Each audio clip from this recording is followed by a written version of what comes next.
All right, Odyssey.com Rewind. You missed anything? We opened up with a little Tiger baseball. Want to move our attention to a couple different things. One, there are some updates with the Pistons. We're about a little over a month from the draft, and there's no one captaining the boat. You just kind of look upstairs to the bridge. There's no one behind that wagon wheel that steers the boat. Just that red light on saying autopilot. Well, and one of the guys that you allegedly really want to go after, unfortunately, their team just won a Game 7 yesterday, so it's going to be weeks before you could even engage Connolly, the guy from Minnesota. And understand, Minnesota's primed to be good for years to come. He signed a 5-year, $40 million deal. He's got an opt-out. He will want to raise. Are we really in the business of paying the president of basketball ops $15 million a year and the head coach $13 million a year? The other one that is emerging, and part of it, I think there's a credibility. Part of it is I have to take a shot because, once again, the center of the universe is the planet Arn. So you've heard of Jupiter and Nebular and Mars and Uranus and Earth and the moon, and then there's planet Arn.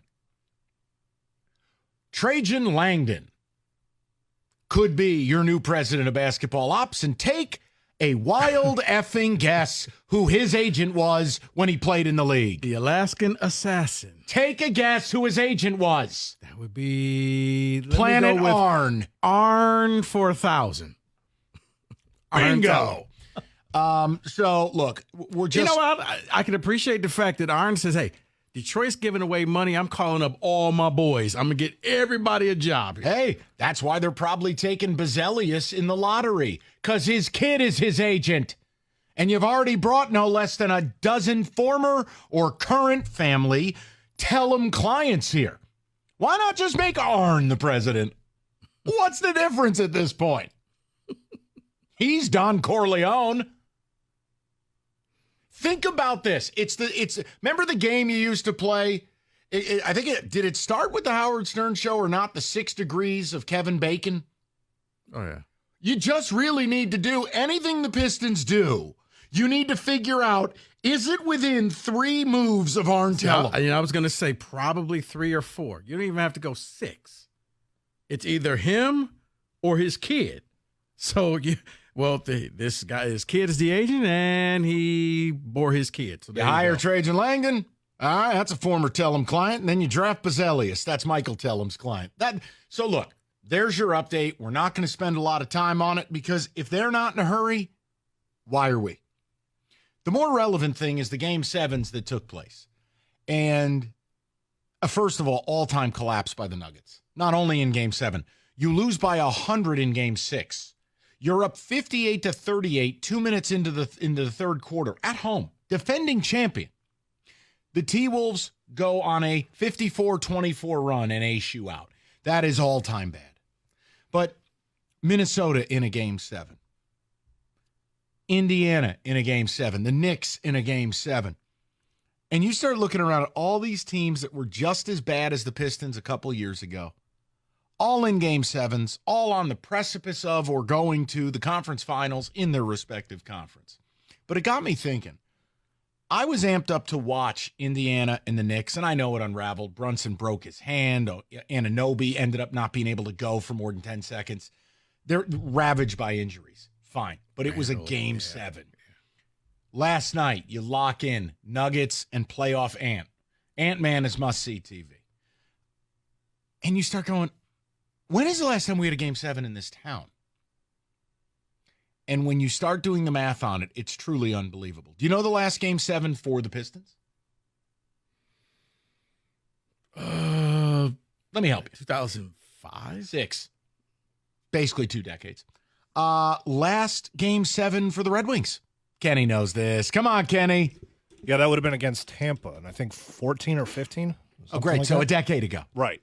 Last Game 7 for your Detroit baseball Tigers. I didn't realize this. I saw this one on the sheet. Like, wow. 1968. My question is, and look, we can do this multiple ways, fellas. And if you're in listener land, participate at whatever level you like.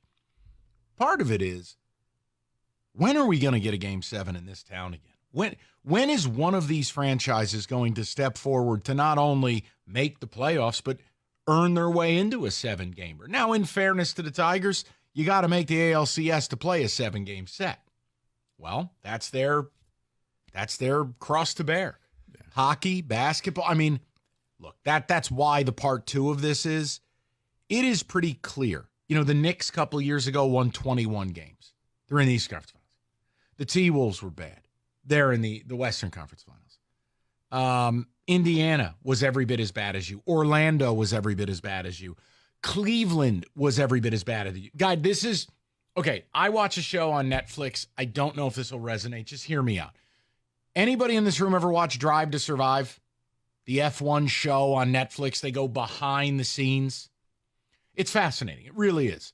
It's like cars on these lousy F1 teams getting lapped. The league is lapping you.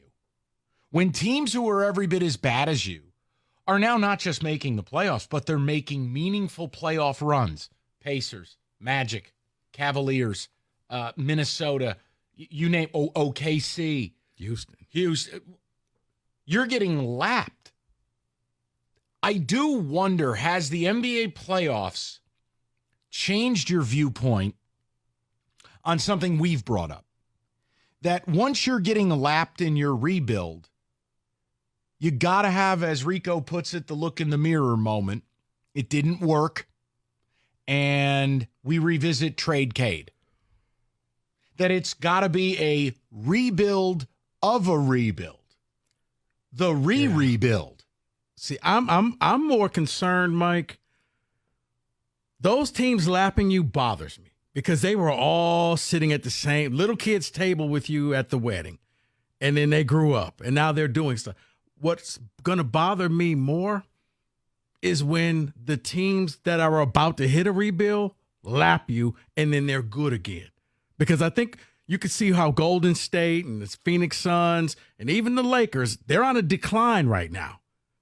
They'll fix this problem, and then they'll be back in there again, and we'll still be talking about the Pistons and can they win 30 games in a season. That's the real thing. But right now, yeah, it absolutely bothers me. When I'm talking about seething, just watching the Knicks and Pacers, and yet Indiana shot incredibly well, almost 70% for the game. But I'm watching Halliburton just hit the 3, and I'm just getting angrier and angrier and angrier because, like, he could have been a Piston. Could have. But the guy you chose. Buddy, every bit, all of these players, not all, but like Donovan Mitchell had a tremendous workout here. Yeah. There was a study done about coachability and toughness, and Donovan Mitchell was the number 1 player in that draft. He had an unbelievable secret workout here in Detroit, and they didn't take him. Donovan Mitchell lapped you. Halliburton, you could have taken him. You didn't. Lapped you. When you start looking at all of these franchises, I think you have to begin having a conversation about when they get around to actually hiring a basketball department. Right there. Because if you don't, because everybody tells me, well, Troy Weaver can find talent. Can you? Because, well, he just doesn't draft it. So what's the point of finding it if you don't draft it? Because I've yet to see this guy that comes here and just flourishes and just comes out of nowhere. You don't get that. No. And then when you make your trades, you're basically going out getting broken pieces and hoping to glue them back together. Well, look, and they don't work out. And again, if they want to go out and take a swing and hire Connolly, fine. You're going to have to wait to do it. If the T-Wolves end up in the finals, you're going to be within a couple weeks of the draft. I don't know how you fully get a basketball department in order. But look, bottom line, the Game 7 thing is one part of this. It was crazy to watch Game 7s yesterday, and you do think to yourself, wow, when do we get that again? I don't even remember having it. Or hell, tonight, isn't it tonight? Oilers and Vancouver. Yeah. And I know it's hockey, but work with me. There's an opportunity here where a Canadian team, no matter who wins, will get an opportunity to win a Stanley Cup for the first time in like 7,000 years. But Connor McDavid, a breakthrough moment, that the greatest player in the league and one of the great players of this generation you want that player in the finals. And the scene in Edmonton will be electric. Like, I just don't even remember what it's like to have these games, whether it's as a fan, a radio host, both, whatever. When will we see it again? I mean, but if you really think about it, and maybe this is just as a fan base and as a city, it's sad. But for the Wings, we're talking about, can you just make the first round? For the Pistons, can you be a part of we have to win 2 games in the play-in tournament just to make the playoffs? I'll accept that.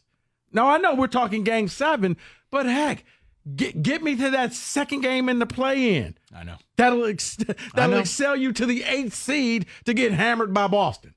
I know sometimes we throw out too much stuff. Well, you're giving yourself a bell ring? How self-aggrandizing. No, I hit that by mistake. I was hitting the cough button.